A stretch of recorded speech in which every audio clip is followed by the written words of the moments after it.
урматтуу төрага. Жарым жыл болуп калды, күн тартибине кирбейт палатага. А эмне үчүн? Же бир депутат мыйзамы кирет, калганы кирбейби?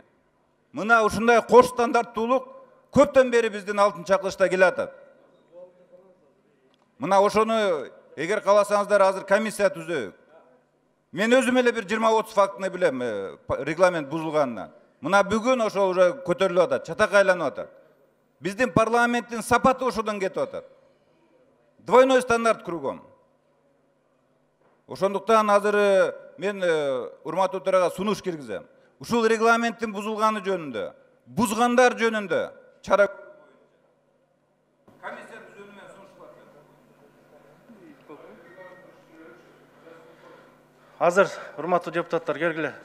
Кааласа табыло берилди каалагандай. Табыло менен кетели. Сурооңуздарды бериңиздер. Регламент бул мыйзам долбоору боюнча регламент эч бузулган жок. Бузулган жок. Бардыгы өзүнүн жол менен кетти. Жол менен кетти, бардыгы өзү. Комитеттен каралган мага келип түштү, каралды деген. Ошол эле депутаттар кол койду, каралып берди, чечим чыкты. Чыкты, ошол комитетте өзүңүздөр да ошол жерде мүчөсүздөр. Анан кийин эми сүйлөгөндө да этияттап сүйлөйлү, бири-бирибиздин дарегибизге сөз келтирбей, урматтуу депутаттар. Парламентте жакпайбы сиздерге? Эч ким кармаган жок сиздерди анда. Эч ким кармаган жок.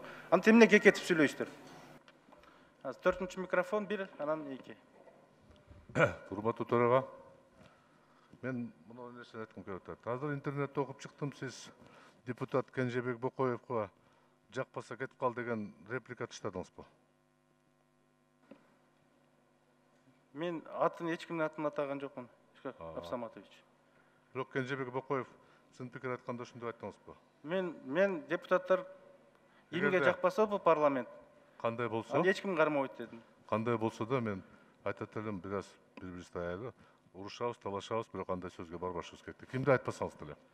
Урматтуу кесиптештер. Ишкак Абсаматович, анда сиздерде ошол сыйлап, бири-бирибизди сыйлап, ушу ортоңку микрофонго чыкканда да бири-бирибиздин адресибизге сүйлөп атканда этияттап сүйлөйлү. Сиздерге болот экен да башкаларга болбойт бекен анда.